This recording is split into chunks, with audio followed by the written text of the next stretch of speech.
जोड़ते हैं? अगर एक तबका ऐसा है जो आज भी खुश नहीं है, तो इस तरह का बयान उनकी ओर से क्यों दिया जाता है? इसका जवाब हम आपसे लेंगे, लेकिन जेडीयू प्रवक्ता उपेंद्र प्रसाद जी भी हमारे साथ जुड़े हुए हैं।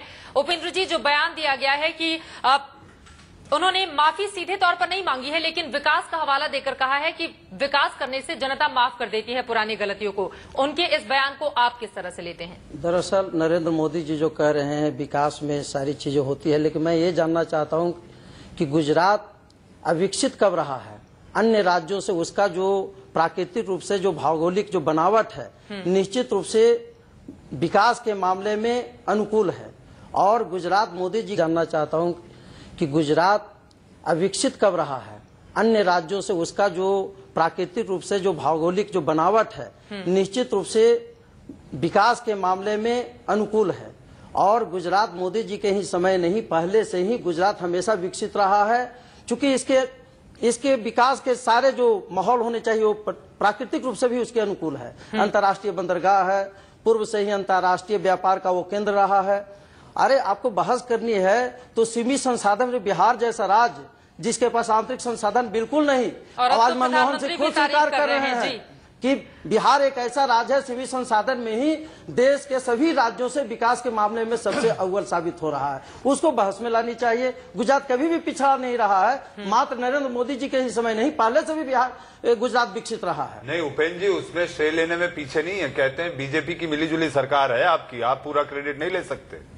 नहीं, निश्चित रूप से हम नहीं ले सकते, हम तो कह ही रहे हैं। लेकिन हमारा जो बिहार का जो है नेतृत्व, आदरणीय नीतीश कुमार जी, सुशील कुमार मोदी जी, मैं दोनों को सेहरा देता हूं। यदि विकास भी चर्चा करनी चाहते हैं आप लोग, तो बिहार जैसा जिसके पास आंतरिक संसाधन शून्य हो गया, बिहार बंटने के बाद झारखंड अलग हो गया, और जब उस स्थिति में बिहार विकास कर रहा है तो बिहार पर चर्चा कीजिए विकास के मामले में। इस पे उपेंद्र जी, जैसा आप कह रहे हैं कि बिहार से झारखंड अलग हो गया, यही शिवराज ने भी अपना उदाहरण दिया था। पिछले सप्ताह की बात है कि मेरे से छत्तीसगढ़ अलग हो गया। लेकिन विकास की दर, कृषि विकास की दर, अगर आप मध्य प्रदेश की बात करें तो वो भी नहीं। बिहार के भौगोलिक स्थिति में मध्य प्रदेश में अंतर है।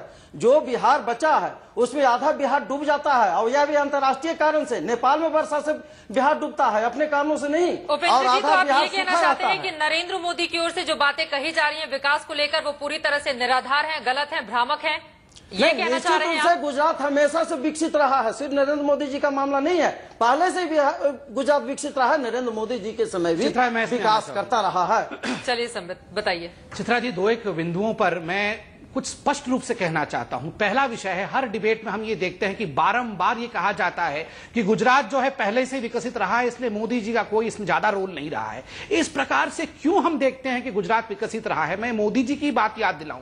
मोदी जी ने कहा है कि अच्छा एडमिनिस्ट्रेटर वही होता है जो एक अच्छा फैसिलिटेटर होता है, चाहे विकसित क्यों न रहा हो, क्योंकि उसको फैसिलिटेट करके आगे बढ़ाना ये एक अच्छा एडमिनिस्ट्रेटर, एक अच्छे पॉलिटिशियन का काम है। दूसरा विषय है, मोदी जी ने स्वयं बारंबार हर फोरम में कहा है, मिनिमम गवर्नमेंट मैक्सिमम गवर्नेंस। जो गवर्नेंस होता है, हर चीज में रोड़ा नहीं अटकाना, किस प्रकार से विकास के कार्यों को सुचारू रूप से आगे बढ़ाना। संबित, एक बात समझ में नहीं आती, अगर मोदी जो कुछ भी कहते हैं वो सच है और भारत को आगे ले जाने की बात कहते हैं, तो फिर बीजेपी प्रधानमंत्री पद के उम्मीदवार के रूप में उन्हें आगे क्यों नहीं बढ़ा दे रही? किस बात का इंतजार है आप लोगों को? देखिए चित्रा जी, भारतीय जनता पार्टी एक स्ट्रक्चर्ड पॉलिटिकल पार्टी है। उसके नाते हमारे कुछ कायदे कानून हैं, जैसे कि पार्लियामेंट्री बोर्ड है। पार्लियामेंट्री बोर्ड में बंद दरवाजे में इस पर बैठक होगी, उचित समय पर होगी। बैठक के पश्चात एनडीए के माध्यम से इस विषय को आगे रखा जाएगा। आप सही कह रहे हैं डॉक्टर पात्रा, ये पार्टी विद डिफरेंस नहीं, पार्टी विद डिफरेंसेस है, जो ये मानने को तैयार नहीं है कि नरेंद्र मोदी आपका चेहरा होंगे।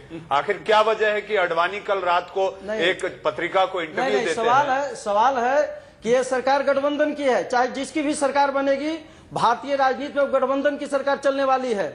भाजपा से होगा, भाजपा हमारा गठबंधन का बड़ा घटक दल है। चित्रा जी, लेकिन गठबंधन के सारे नेताओं का बड़े नेता मिलकर तय करेंगे। उपेंद्र जी, लेकिन अभी के एक सांसद हैं जो दिल्ली में बैठकर नरेंद्र मोदी प्रधानमंत्री बने, इसके लिए बकायदा यज्ञ करवाते हैं। आप लोग उनके ऊपर कार्रवाई क्यों नहीं करते? नहीं, कार्रवाई के कहां सवाल है? मैं तो बार बार साफ कह रहा हूँ, वो चाहते हैं कि मोदी प्रधानमंत्री बने, घर में यज्ञ करवाते हैं। तय करेंगे नेता का जी, भाजपा से होगा, भाजपा के लोग ही सिर्फ कैसे नेता तय करेंगे? नहीं उपेंद्र जी, बात निषाद जी की हो रही है। घर में यज्ञ होता है, नमो नाम के जप का वो होता है, आहुति डाली जाती है कि प्रधानमंत्री बने। ऐसे में आप कार्रवाई क्यों नहीं करेंगे? जय नारायण निषाद जी का व्यक्तिगत ये हो सकता है, दलीय कोई उनका ये नहीं है। दल से ऐसा कोई डिसीजन नहीं है। तो पार्टी ने एक कोई चीज समझ डिसिप्लिन में और नहीं आती है अनुशासन नहीं उपेंद्र है। जी, जो बातें आपको सूट करें वो आपकी पार्टी की लाइन हो जाती है, जो बातें सूट नहीं करें उसको आप व्यक्तिगत लाइन कर देते हैं। हमारे दल में कई सांसद ऐसे हैं जो निलंबित हैं, तो फिर हमारे दल में कई नेता आपने निलंबित हैं। निषाद जी के खिलाफ कार्रवाई क्यों नहीं की? निषाद जी अभी अब